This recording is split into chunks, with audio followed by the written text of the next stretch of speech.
Muito boa tarde, Sobral, um abraço, região norte do estado. Estamos começando a partir de agora, Redação Plus. A apresentação do programa é de Mário Magalhães com a participação de Tony José. Vamos ficar até as 2h da tarde destacando as principais informações para você de Sobral e da região norte do estado. Confira agora os destaques do Redação Plus. Olha, dentro do programa vamos destacar de que polícia registra crime de homicídio na cidade de Sobral. E atenção, olha, homem de 34 anos morre na Santa Casa após se envolver em acidente com ambulância no centro de Sobral. E atenção, olha, acidente grave também é registrado na zona rural de Coreaú. E atenção, olha, vamos destacar também aqui no programa de que prefeito de Sobral, Oscar Rodrigues, lança edital do Minha Casa Minha Vida com 384 novas moradias para Sobral. E atenção, olha, em relação ainda a esse projeto, Sobral iniciou os atendimentos presenciais para inscrições do Minha Casa Minha Vida. Essas e outras informações a partir de agora, aqui no programa que começa para Sobral e toda a região norte do estado. Imparcialidade no que se informa e credibilidade no que se diz. Agora, Redação Plus. Mas olha, um outro final de semana considerado violento em municípios da região norte do estado do Ceará e principalmente na questão da violência no trânsito. Mas antes da gente destacar a questão da violência no trânsito, a gente destaca também o trabalho realizado pela polícia nessas últimas 12 horas na cidade de Sobral. A informação da Polícia Militar aqui da Princesa do Norte é que na madrugada dessa segunda-feira, hoje então, foi marcada aí por uma violência, ou seja, por um caso de violência no bairro Padre Palhano, em Sobral, nas proximidades de uma empresa, após moradores denunciarem disparos de arma de fogo na região. A polícia militar foi acionada e, ao chegar no local, encontrou a vítima caída ao solo já sem sinais vitais. O homem, segundo a informação da polícia, foi identificado como Leonardo Guilherme do Nascimento, de 26 anos, e conhecido na região como Léo, morador da mesma rua onde aconteceu o crime. De acordo com informações, Leonardo foi atingido por vários disparos de arma de fogo, onde não resistiu e acabou falecendo no local. Uma equipe do Serviço de Atendimento Móvel de Urgência, ou seja, o SAMU, esteve no local e confirmou o óbito. A perícia forense realizou os levantamentos necessários e, em seguida, o corpo foi recolhido pelo Rabecão e encaminhado ao Instituto Médico Legal em Sobral. Ainda conforme a Polícia Militar, o trabalho está sendo realizado na região com o objetivo de tentar identificar e prender os autores, saber também a questão da motivação do crime.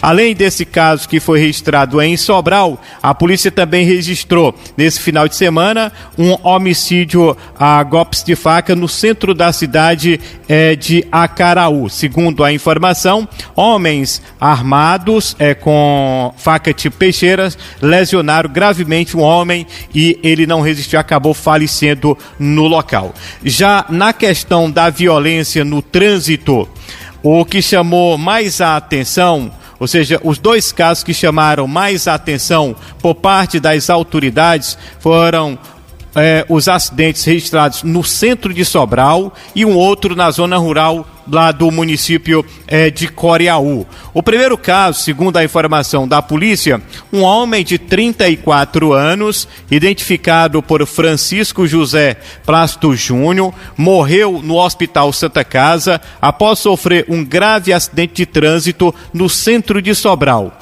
A colisão envolveu uma ambulância e um motociclista que foi socorrido para a Santa Casa em estado de saúde grave, onde passou por procedimento cirúrgico, mas não resistiu e acabou morrendo.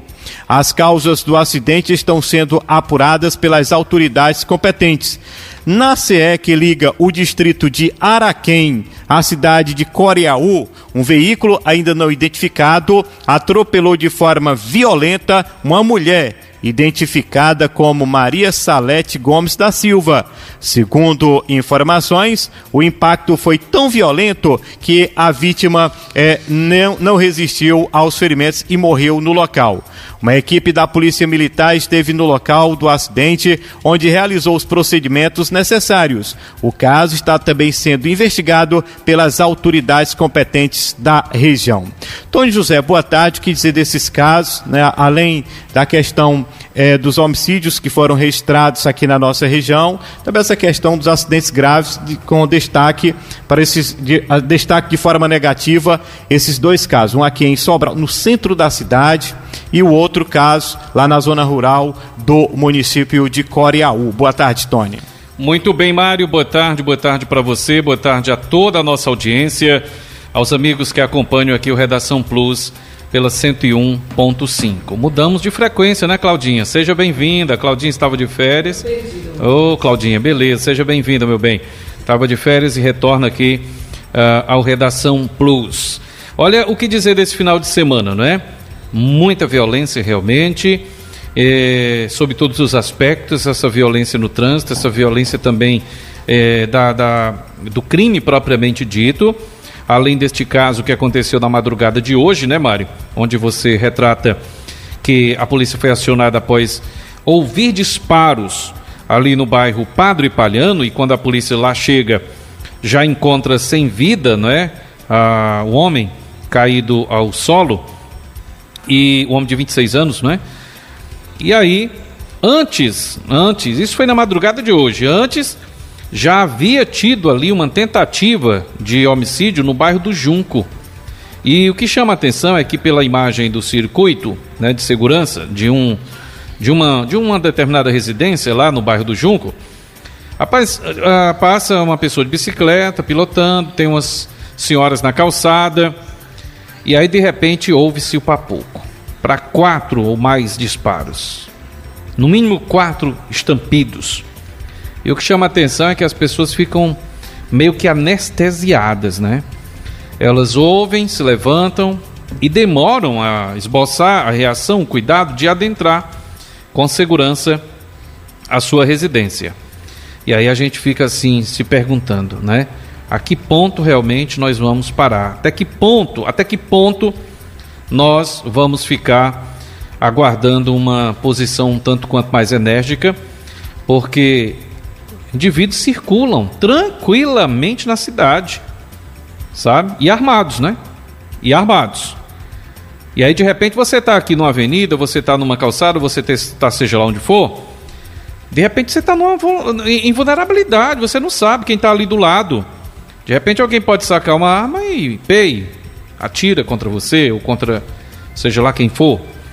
Então por isso que a gente bate sempre na tecla, gostem ou não, eu vou sempre defender as abordagens intermitentes, sem hora marcada, sem ponto fixo.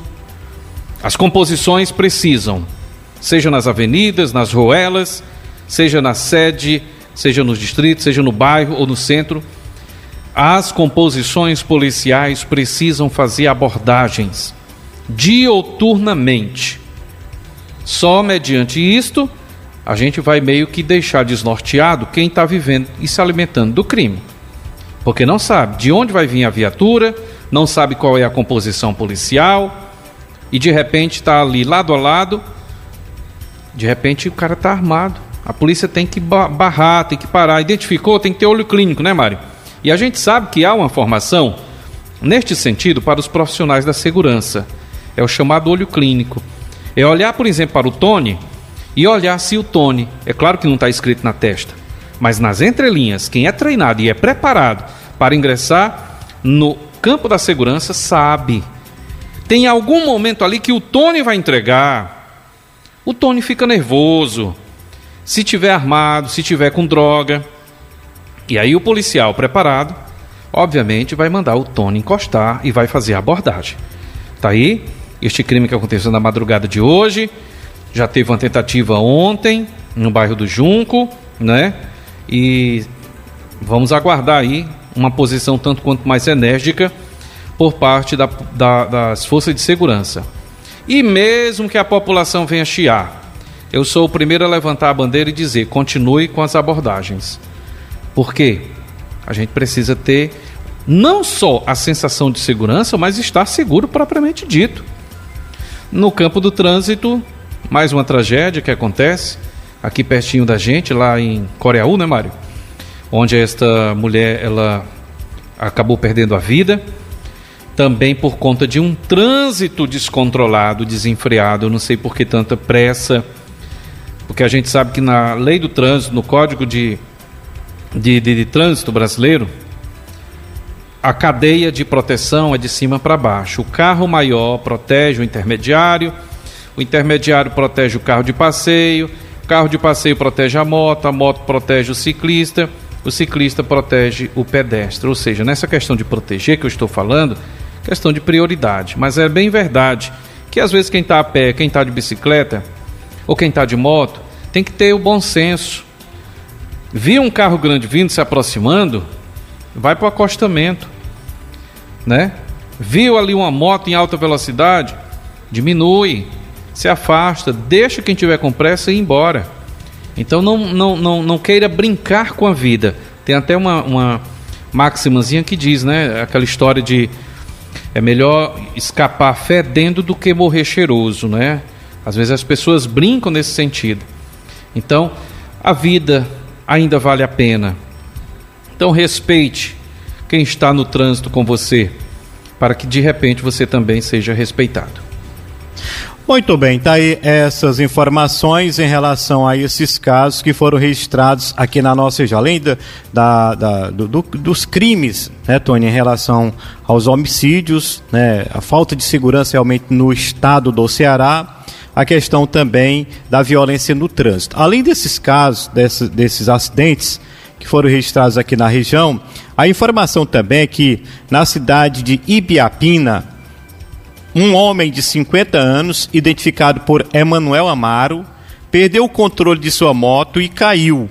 A vítima sofreu uma forte pancada na cabeça, não resistiu e morreu no local. Um levantamento ainda está sendo feito pelas autoridades para saber o que causou o acidente onde esse rapaz acabou morrendo. Segundo ainda a informação, após retirar o corpo desse rapaz, no mesmo local aconteceu um outro acidente grave, né, e o rapaz acabou indo para uma unidade hospitalar. Já na cidade de Tianguá, na BR-222, na saída de Tianguá para o estado do Piauí, aconteceu também um atropelamento. Um veículo ainda não identificado atropelou um homem que também ainda não foi identificado. E esse homem acabou falecendo no local. Uma equipe da Polícia Rodoviária Federal esteve no local, onde realizou os procedimentos necessários. Mas 3 casos, né, Tony, aqui na nossa região, 2 acidentes, onde tanto no Tianguá o rapaz morreu, como lá em Ibiapina, e teve o outro também lá em Ibiapina que o rapaz acabou escapando, mas o acidente aconteceu no mesmo local onde aconteceu o primeiro, né, Tânia? É curioso e até interessante essas histórias, né? Eu digo até de histórias, mas histórias com E, viu? Não é com H não, porque tem a diferença. Histórias com H é verdadeira, com E é de mentirinha, né? Então, essas coisas acontecem e às vezes a gente não acredita, sabe? Uma estrada deserta, podemos assim dizer, que não tem iluminação. No outro dia eu até conversava com relação a essa questão da iluminação e alguém não vou dizer corrigia, mas me chamava a atenção. Eu disse, olha, Tony, mas tem município por aí que você atravessa, né, você não vê um bico de luz, né, 100%, uma determinada rua. Imagina, você quer que seja iluminada as estradas? Sim, deveria ser. Inclusive, né, houve até um comentário no outro dia de que, por exemplo, aqui na região metropolitana, né, você sai de Forquilha para chegar em Sobral, de Sobral para Massapê, Sobral para Meruoca, Alcântara. Essas estradas deveriam ter iluminação, tá, durante a noite, para facilitar o fluxo e evitar acidentes como este aí que o Mário trouxe aqui, ali próximo, saindo de Tianguá para Piauí, né?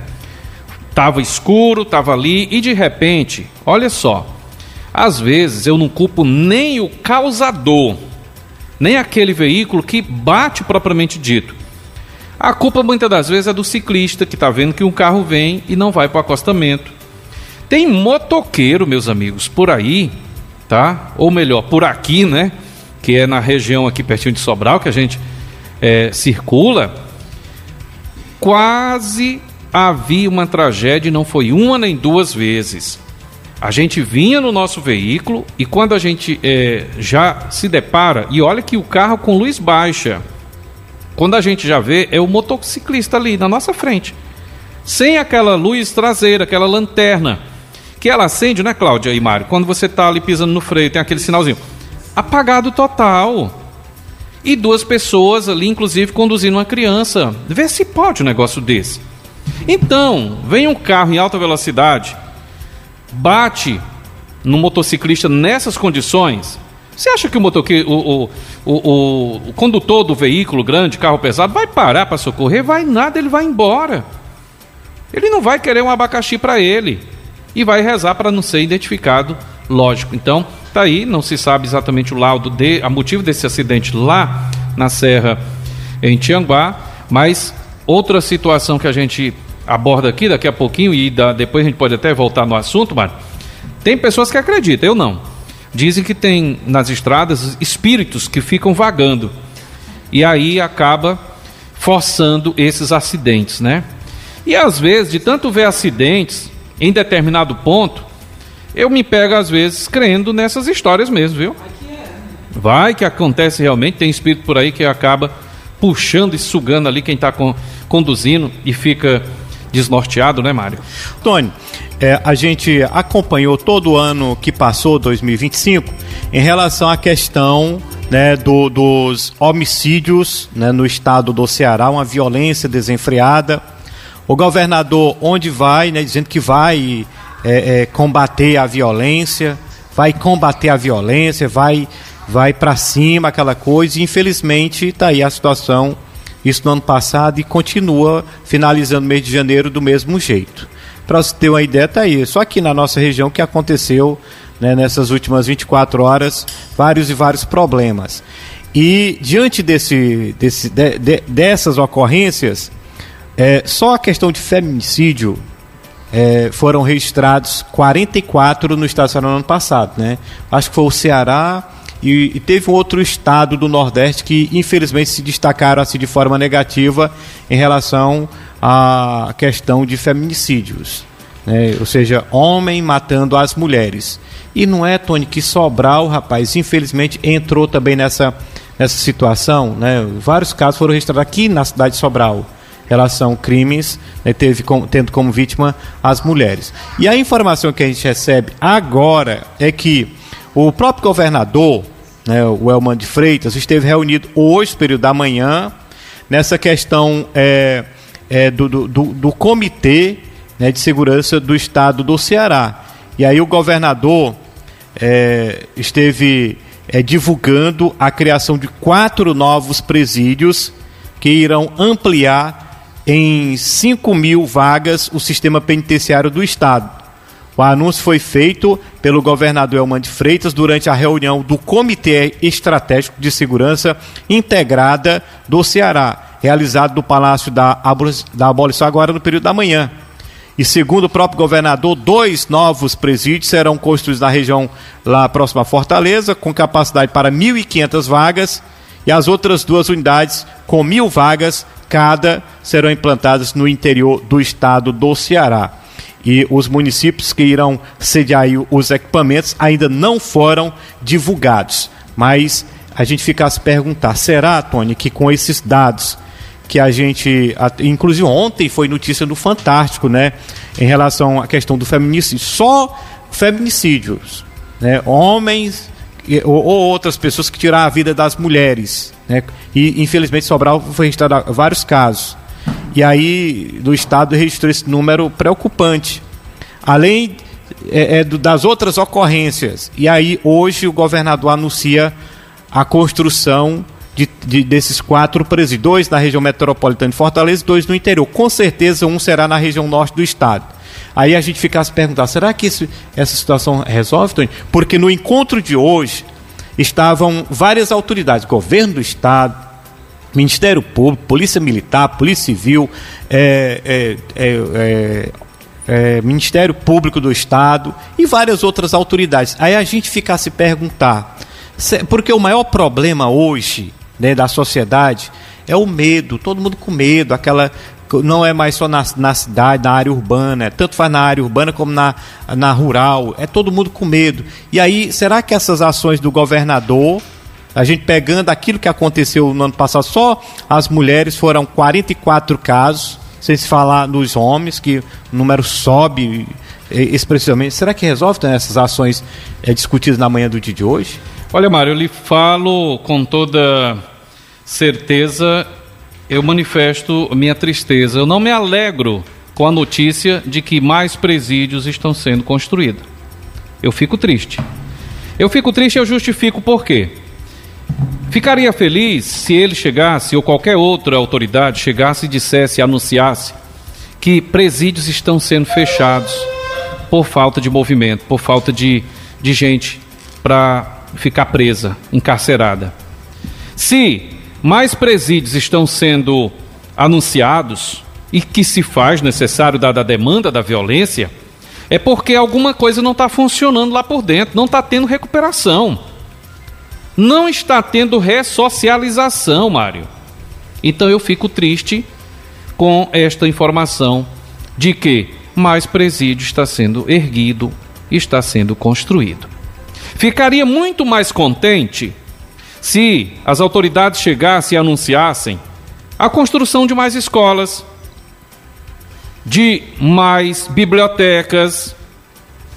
Aí sim, quem dera houvesse uma lei que cada município investissem parte da sua arrecadação em bibliotecas e em escolas, além das que já tem. Se mais presídio está sendo erguido é porque o sistema é falho e não está funcionando. E aí de que adianta construir mais presídios se nas audiências de custódia alguém que é pego ali em flagrante acaba sendo liberado e aí chega lá, bate e volta com uma tornozeleira? Eu acho que precisa ser revisto isto, e não é a partir talvez desta medida de construir mais presídios que a violência vai acabar. Não, senhores. Precisa haver um estudo mais aprofundado para saber o porquê que tanta gente está aderindo à violência. É falta do que fazer? É ociosidade? Coloca essa turma para trabalhar, meus amigos. Estradas por aí afora precisam ser recuperadas. Coloca essa turma para trabalhar e paga para que eles realmente se sustentem e sustentem os seus graças àquela punição. Hoje o trabalho para eles é a melhor punição que existe, mas não. Coloca atrás das grades, em presídios, ou o cara amanhece ali, amanhece e anoitece sem dar prego numa barra de sabão. É tudo o que ele quer. Beber, dormir, comer, e não trabalha. Digo isto por testemunha próxima a mim, sou testemunha ocular. O sujeito foi pego, isto adolescente, né? Menos de 18 anos, acho que não tinha nem 16. Foi pego, passou acho que uma semana, ou foram 2 semanas. Rapaz, com todo respeito, entre aspas, o moleque voltou mais gordo do que não sei nem o que. Era 5 alimentação diária, ele fez foi rir, Mário. 5 alimentação diária, atendimento psiquiátrico, psicológico e tudo mais. A gente volta a abordar este tema mais na frente. Muito bem, mas olha, uma informação muito boa para Sobral. A informação é que a Prefeitura de Sobral deu mais um passo importante no fortalecimento da política habitacional do município. Na última sexta-feira, o prefeito, no caso Oscar Rodrigues, lançou oficialmente o edital do programa Minha Casa Minha Vida, que prevê a construção de 384 novas unidades habitacionais destinadas a famílias enquadradas na faixa 1, voltada para pessoas em situação de maior vulnerabilidade social. A iniciativa reforça o compromisso da gestão municipal com a redução do déficit habitacional e com a promoção do direito à moradia digna.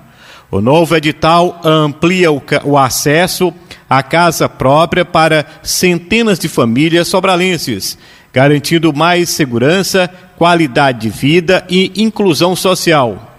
As inscrições tiveram início no dia de hoje, nessa segunda-feira, e todas as informações sobre critérios, documentos necessários e também etapas do processo já estão aí disponíveis no site da própria Prefeitura.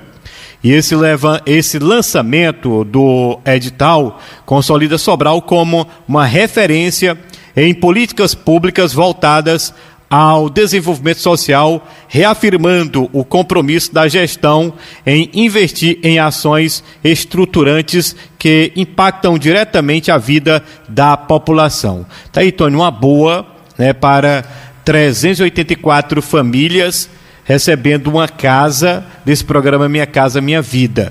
Eu não sei como é que vai ser o projeto aí, em relação a essas residências, se vai ser tipo aqueles apartamentos, que eu acho que se tivesse como fazer de uma outra forma, tipo das antigas Coabs, né, seria até melhor, né, porque quando se tem um morando em cima, outro mais em cima, o espaço, até o quintal não tem, né, e eu acho não fica tão legal. Né, e eu acho assim, se fosse feito tipo das antigas Coabs, né, o pessoal tem um quintalzinho, tem uma área lá que pode fazer uma areazinha verde, uma coisa assim, né, pode ter, tipo, não vou dizer assim criação, mas tem aquele espaço legal que tem um contato com a terra, né, com a própria natureza. E quando coloca apartamento, ficam aquelas casas, acho que geralmente são 3, né, Tony? O térreo ali, são 3 casas, né? Eu acho que não fica tão legal, mas está aí, pelo outro lado, é uma oportunidade que se tem para beneficiar essas famílias carentes que não têm uma casa, porque, meu irmãozinho, você que está ouvindo a gente, que começou esse programa hoje aqui em Sobral, rapaz, e se você for sorteado, você tem que levantar as mãos para os céus e agradecer muito a Deus. Porque hoje quem trabalha e quem ganha um salário mínimo não chega nem aos pés de tentar construir uma casa. Não tem como mais construir uma casa que você que trabalha apenas ganha apenas um salário mínimo. Porque só uma diária de um pedreiro hoje é em torno de 120 a 140 reais. O servente é em torno de 80 a 90 reais. Né? Aí vem pedra, vem cimento, vem ferro, vem o tijolo, vem madeira, porta, depois vem para rebocar, colocar esse bicho aqui, Tony, como é que chama? O piso aqui é piso, né? Não, a cerâmica. Cerâmica, Se não puder a cerâmica, coloca o cimento grosso mesmo, depois dá um trato legal lá. Não tem condição. O cara ganhar um salário mínimo para construir uma casa hoje. Não consegue.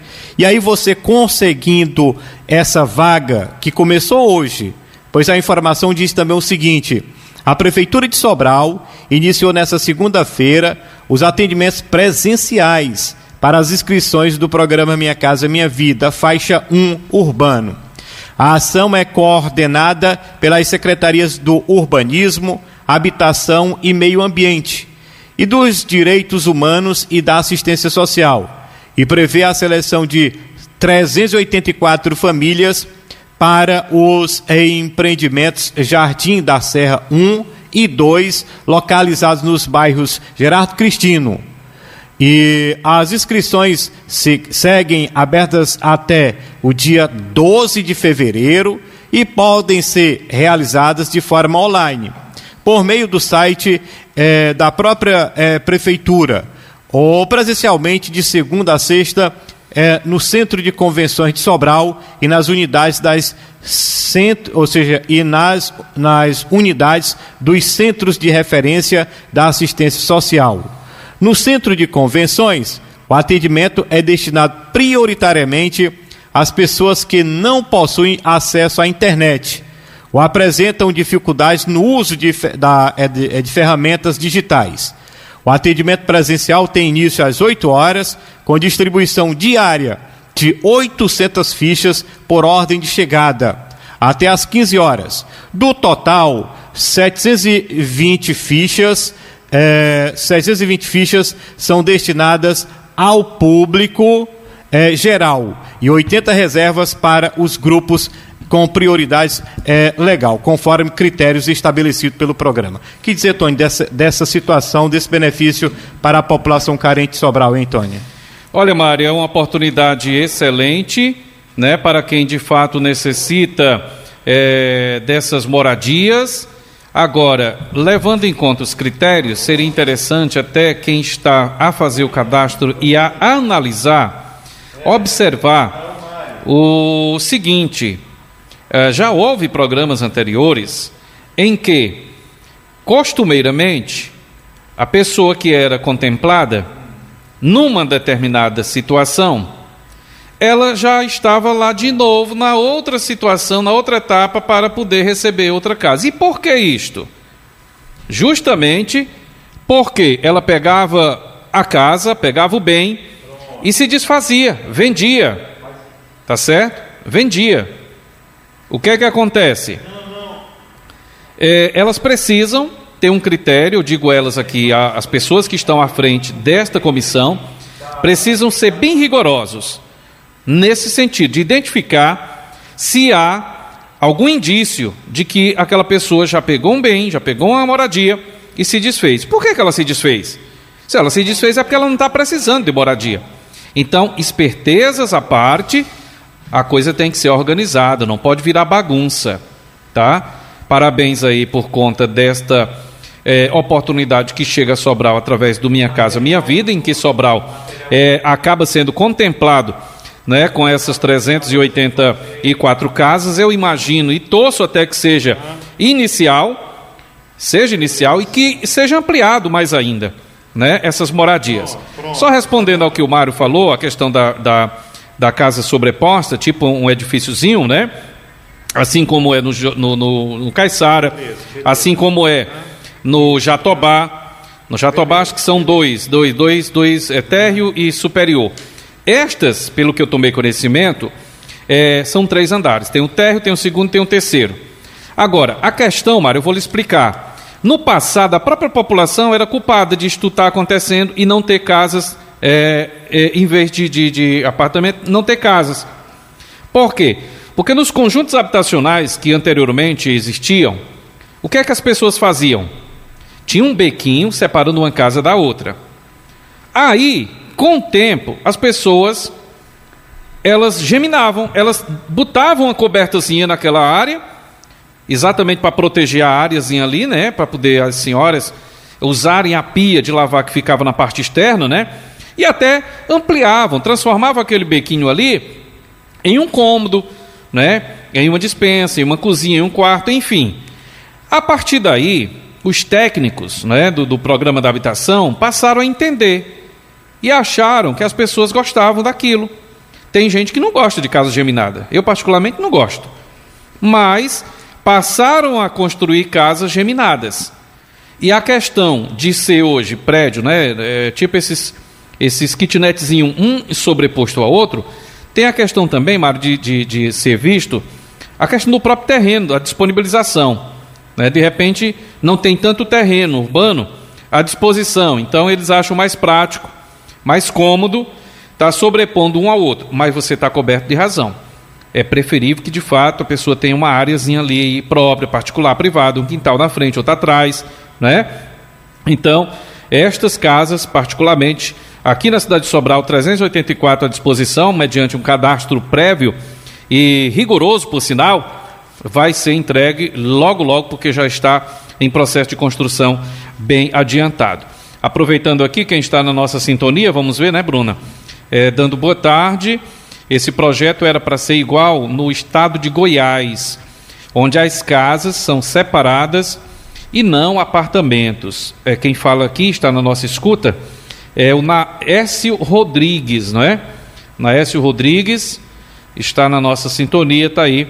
Ele tem esta experiência e fala que já essa questão das casas não serem geminadas, né, e não apartamentos, separadas, tal e tal e tal. Então tá aí, um abraço a você, Naércio, muito obrigado pela sintonia, acompanhando aqui o Redação Plus. Então vamos aguardar, né, Mário? A partir de hoje, então, tem essa situação que você pode acessar aí o site, não é? O endereço que foi disponibilizado nas redes sociais da Prefeitura. Tem também a opção de você ir nos CRAS e direto no centro de convenções para você que não tem tanta facilidade com a internet. Então, essas situações de cadastro, né? Há uma demanda muito grande, né, Mário? É bom a gente ressaltar. Tem muita gente em Sobral necessitando de residência, de casas, que mora ali com o pai, com a avó, com o tio. Às vezes tem situações de ter 2, 3 famílias dentro de uma casa só, né, Mário?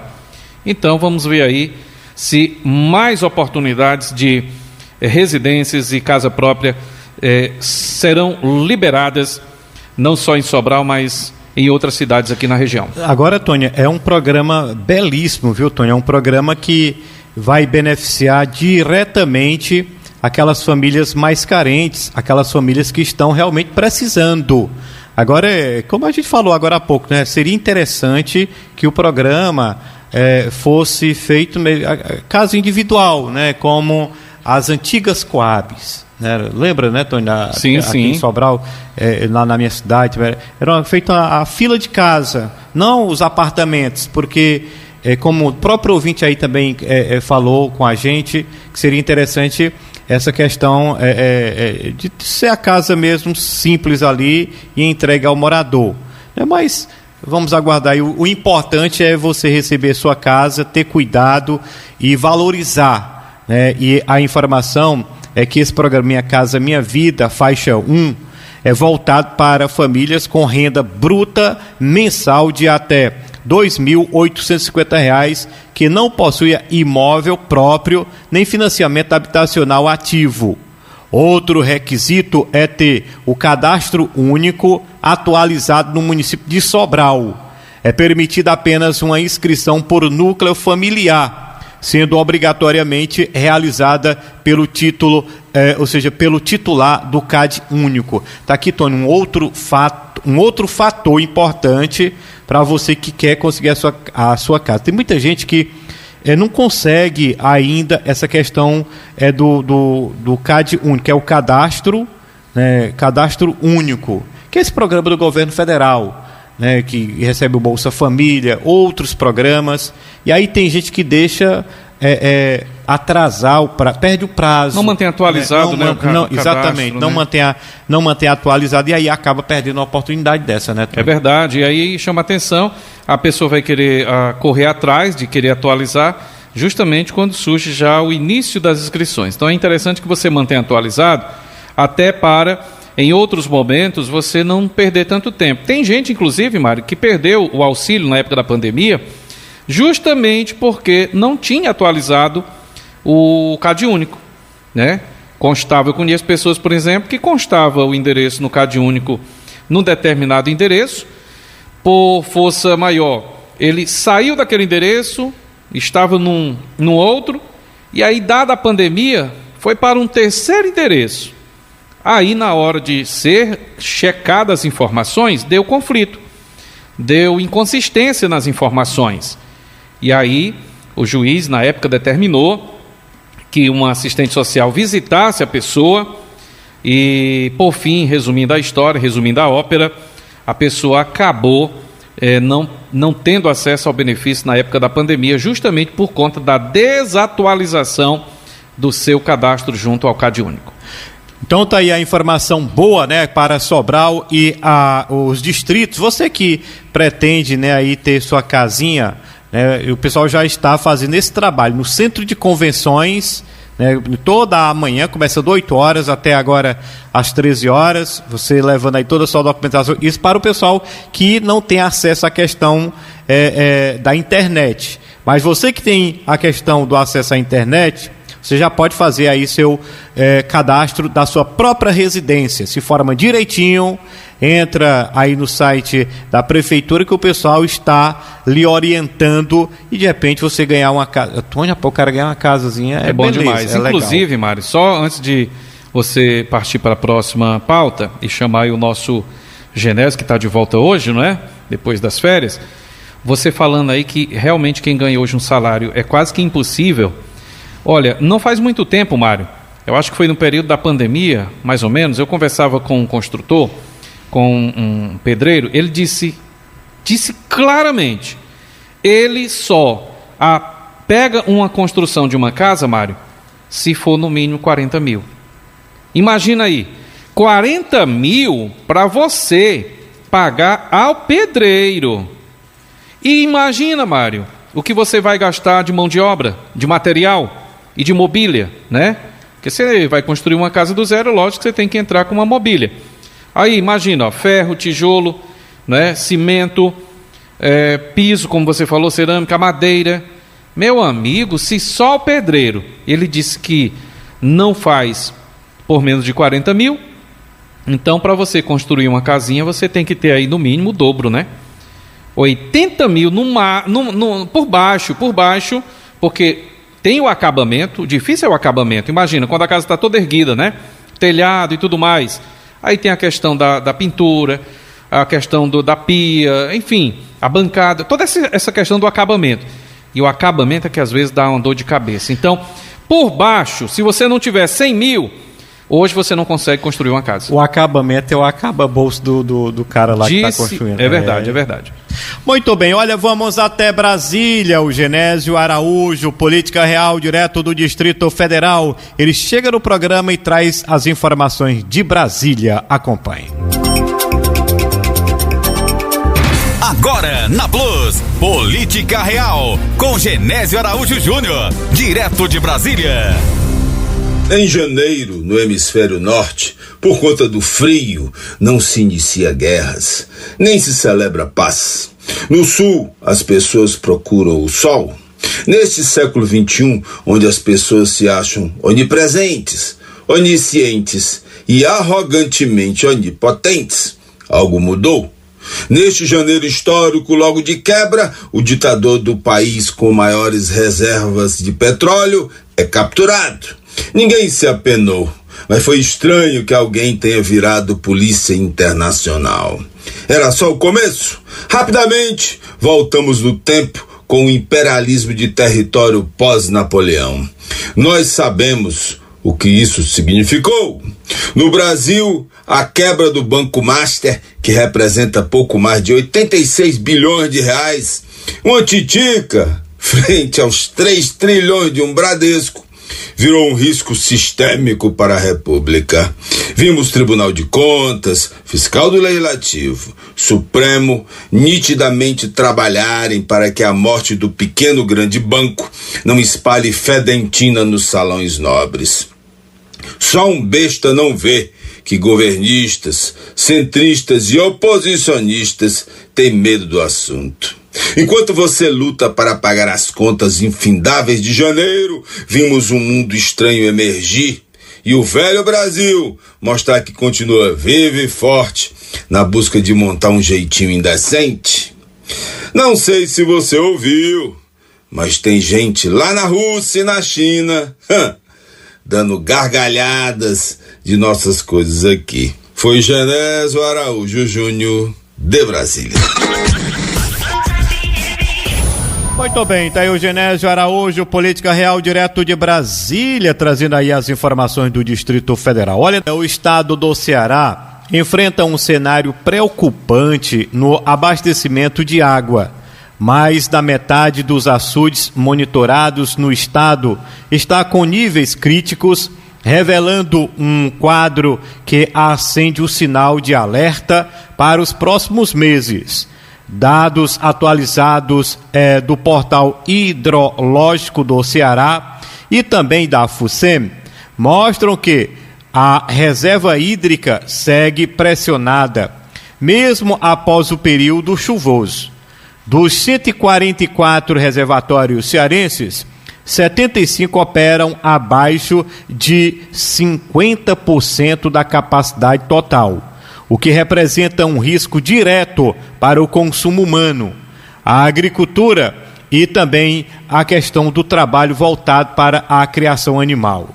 A situação é ainda mais grave em 43 açudes que acumulam menos de 30% do volume, cenário que repete em 3 a cada 10 reservatórios do estado. Entre os açudes em melhor condição, apenas 18% estão acima de 70% da capacidade. Nenhum reservatório está sangrando no estado, o que evidencia a irregularidade das chuvas. O único que ultrapassa a marca de 90% é o açude Caldeirões, localizado no município de Saboeiro, na bacia do Alto Jaguaribe. O panorama reforça a vulnerabilidade hídrica do estado e a necessidade de políticas contínuas de gestão de água, uso consciente e planejamento para enfrentar longos períodos de estiagem. Especialistas alertam que, sem recargas significativas nos próximos meses, comunidades do interior podem enfrentar restrições mais severas no abastecimento. Isso aqui, essa informação é num Ceará todo. Quando traz a informação regional, e aí a gente puxa para a nossa região, olha, meus irmãos, é preciso todas as autoridades, os prefeitos aqui da nossa região, já também estarem no alerta, né, Tony, em relação a essa situação. Porque a gente já observa algumas localidades aqui da nossa região, alguns distritos, inclusive distritos bem maiores do que cidades aqui próximo também da gente, onde a população está passando por uma dificuldade enorme sobre a questão hídrica, sobre a água de qualidade para o consumo humano. O que tem de distritos grandes aqui da nossa, de cidades aqui bem próximo a Sobral, que vem sofrendo a falta de água, o que tem de moradores da zona rural, pegando água naquelas latas mesmo, em jumento ainda, né, com aqueles potes em cima do jumento. Rapaz, é impressionante como não há assim, um trabalho por parte das autoridades competentes, dos prefeitos mesmo, através das secretarias, nessa questão de se trabalhar a questão hídrica quando a situação está boa. Daí nós tivemos, acho que foram 4 anos seguidos, né, de invernos bons aqui na região. Qual foi, pelo menos, assim, uma barragem que foram construídas aqui na região para segurar água, para agora, para esse momento, não está com tanto sofrimento a população? A gente não viu ninguém construindo barragem. A única solução é ou cavar poço profundo, né, chamado... poço profundo mesmo, né, Tony? Chama, né? Ou então o tão famoso tal de carro-pipa, que, rapaz, é impressionante como o pessoal não esquece desse tal de carro-pipa, que não abastece como é para ser. Não abastece nem sequer uma zona rural como é para ser. E, infelizmente, nós estamos enfrentando novamente esses problemas com a questão da estiagem, a falta de chuva e, infelizmente, tem o tal do carro-pipa aparecendo de novo, né, Tony? Olha, é verdade, mas parece que, não fazendo juízo de valores aqui, lógico, mas parece que tem alguém que se alegra quando a notícia é de que a estiagem pode ser possível, né? Parece que tem alguém que faz festa, celebra, porque, eu vou começar a ganhar dinheiro, vou comprar ali um carro-pipa e já vou cadastrar o meu carro-pipa junto ao município A, B ou C para poder, né, encher o bolso. Como alguém pode se alegrar com a tragédia, com o sofrimento de outras pessoas? Deve haver um estudo, como bem o Mário disse. Apontem aí qual foi o último reservatório que foi construído, recente, aqui, entre nós. Está com mais de 12 anos, eu acho que 12 anos é bem há uns 3, 4 anos atrás, o Taquara, que foi construído, está recebendo a carga de chuva, né? E tem um volume até considerável, mas depois do Taquara não tem nenhum outro reservatório aqui na nossa região. Estudos recentes, até articulados, foram para a questão ali da bacia do Coreaú. Porque observem que quando a água vem naquele lado, outro ali do Coreaú, ela passa reto, né, Mário? Ela alaga por ali a região de Granja e adjacências, inunda a cidade e esta água vai embora todinha, até se perder no mar. Então por que não prendem esta água, não faz uma contenção para poder aproveitar direitinho, faz um açude? Gente, é um líquido precioso, Mário.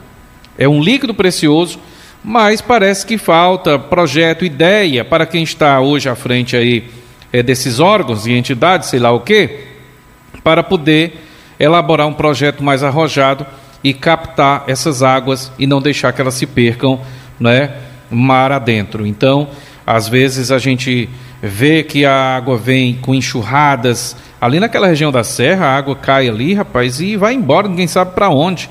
Se não for o Arara, se não for o Jaibara, se não for o Taquara que está segurando essas águas, as demais regiões aqui não tem um reservatório de grande porte, né? Infelizmente. Aí depois lá se vem uma estiagem, aí a gente vai ficar chorando e lamentando, né? É verdade, Tony, e a gente fica assim pensando, né? Porque o Nordeste é a questão cultural mesmo. A gente tem uma sequência, 2, 3, até 4, até 5 anos, inverno bons aqui na região. Aí de repente a gente passa também 2, 3, 4, até 5 anos também de estiagem. Meu irmãozinho, eu fui agora há poucos dias para Fortaleza, aí fui aqui na onda de ir pelo Canindé para não enfrentar o trânsito pesado da BR. Tu é doido, Tony. Sofrimento do seco, né? Seco demais, meu irmãozinho. Passa por, aqui de Forquilha, que já está uma situação horrível, assim, não tem a vegetação toda seca. Aí, antes de chegar na Polícia Rodoviária Estadual ali, para entrar para Taperoaba, vai até Fortaleza. Tudo seco, meu irmão. Aquele Canindé, trecho de Santa Quitéria ali. Tu é doido, Sabe o que às vezes eu fico matutando, Mário?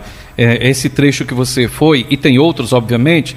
Às vezes a gente vai numa estrada deserta praticamente, e aí a gente enxerga ali umas 2, 3 casas. Aí eu fico pensando, meu Deus, esse povo consegue morar aqui, eles sobrevivem de quê?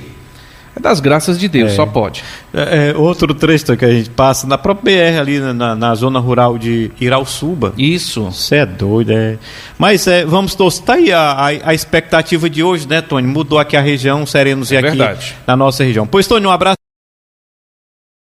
Nogueira com o futebol. Deixa eu destacar aqui um fato interessante que teve um encerramento ontem, Tony, e você, eu acho que já participou, mas se não participou, já acompanhou e sabe da realidade. A questão do trabalho realizado das Santas Missões aqui na nossa região. E esse ano, esse trabalho de evangelização, de alimentação espiritual, esse trabalho aconteceu tanto no município de Meruoca como em Alcântaras. Nessas duas paróquias, a paróquia de Nossa Senhora do Perpétuo Socorro, que é de Alcântaras, e a paróquia de Nossa Senhora da Conceição Meruoca, né? E o pessoal esteve recebendo aí a questão dos frades capuchinhos nessas duas paróquias, e ontem foi o encerramento. E durante toda a semana teve uma movimentação em todas as capelas das duas paróquias. Tony, mas ontem o encerramento, olha, tem aquele dizer chave de ouro, né? Mas olha, foi beleza, né? Lá na cidade de Meruoca. E isso aqui é que é preciso acontecer em toda a diocese, em todas as dioceses, para mexer com a questão da alimentação espiritual, né? Basta você te dar a oportunidade de ter ido na Meruoca ou no Alcântara nessa semana que passou, em todas as capelas que compõem as duas paróquias, esse movimento intenso, com os frades, visitando as famílias, participando de eventos com os jovens, com os casais, visitando casa por casa, e que é preciso, nesse momento que o mundo está passando, é preciso, né, as igrejas, não só os evangélicos, ou seja, não só os católicos, mas os evangélicos também, o pessoal está fazendo esse trabalho, para ver se melhor, a gente sabe que não vai acabar, né? Mas pelo menos para melhorar a situação, porque construir, e como o Tony falou agora há pouco, que eu também concordo, construir presídios, sem ter a mínima estrutura de fazer com que o preso lá possa sair de lá e voltar bem para a sociedade, não vai resolver a situação.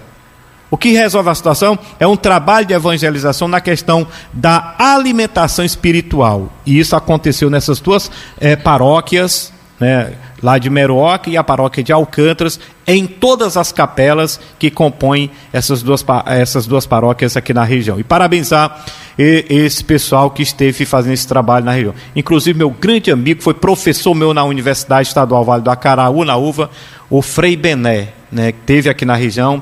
Estava fazendo um trabalho lá no interior do Piauí, dividindo já na divisa com o estado do Maranhão, e ele esteve aqui na região. Um abraço a todos vocês aí da região que acompanham aqui o Redação Plus. Olha, vamos falar de futebol. Vitor Nogueira chega aqui no programa e traz as informações dos clubes do futebol cearense. Acompanhe. Agora na Plus, Esporte 7. Boa tarde. No primeiro jogo da segunda fase do Campeonato Cearense, o Ceará goleou o Ferroviário pelo placar de 5-1. O destaque da partida foi o meia Matheus Araújo, autor de 2 gols. O zagueiro da base do Ceará, Pedro Gilmar, marcou o primeiro gol da partida e o seu primeiro gol como profissional. O placar foi fechado com os gols de Luca e Fernandinho. Após a partida, o meia Vina do Ceará comemorou bastante a primeira vitória do Ceará no primeiro clássico de 2026. Primeiro clássico aí, graças a Deus, né, uma vitória expressiva, cada dia mais adaptada ao estilo do Mozart. E é isso, vamos agora descansar essa semana cheia aí, treinar para domingo que vem, contra o Horizonte aqui, a gente fazer um grande jogo. A rodada segue hoje, com a partida entre Fortaleza e Floresta, no estádio Presidente Vargas, às 8h30 da noite. Então é isso, amanhã a gente tá de volta com mais informações do futebol.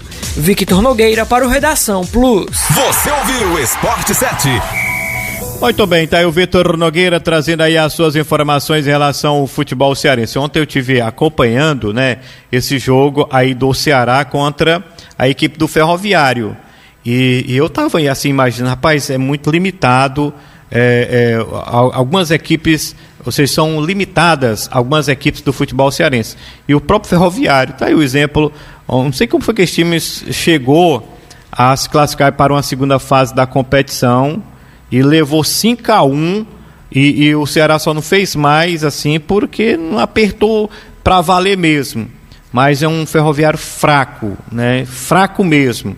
E aí a gente vai acompanhar essa segunda fase da competição com essas equipes e também o quadrangular para o rebaixamento. Olha, se nesse momento que ficaram essas equipes aqui já para disputar o título, a gente viu, rapaz, parece futebol amador.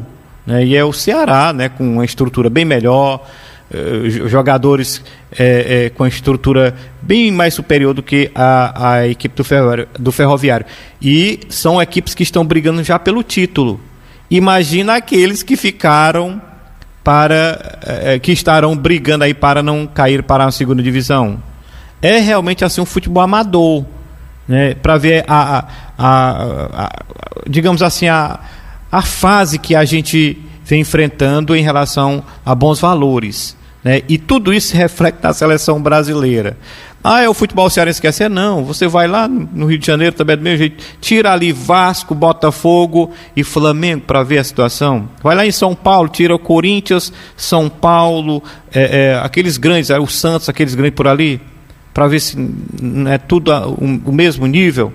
Eu estava acompanhando o futebol lá do estado do Paraná, né? Rapaz, tu é doido, é amador puro, mas tá aí o nosso Baiãozinho de 2, já entrando praticamente na reta final, um campeonato muito curto, terminando essa competição, tem um espaço aí de 15 dias para começar uma segunda divisão, que essa é que vai ser um nível realmente aí federal também, né? Um nível muito, muito baixo, mas está previsto aí para o dia 15 de março, a estreia, o início da segunda divisão. E aí, lógico, claro, a gente fala da segunda divisão porque tem Guarani de Sobral e o pessoal faz a estreia no dia 22 de março, Daqui praticamente 2 meses ainda, mas está aí a estrutura em relação ao Campeonato Cearense, tanto da primeira divisão, que já entra na reta final, né? E ontem teve a primeira rodada já da segunda fase, um tiro curto e a goleada aí do Ceará para cima do Ferrinho, o Tubarão da Barra, 5-1 foi o placar, e poderia ter vencido com mais facilidade, ter dado uma goleada bem maior do que o 5-1, né? Já que o Ferroviário não apresentou tanta, assim, aquela força que a gente sempre esperava dessas equipes mais limitadas do nosso futebol. Olha, um abraço a todos, a gente volta amanhã a partir das 12h30, destacando as principais informações para você de Sobral e da região. Um abraço e até amanhã, se Deus quiser.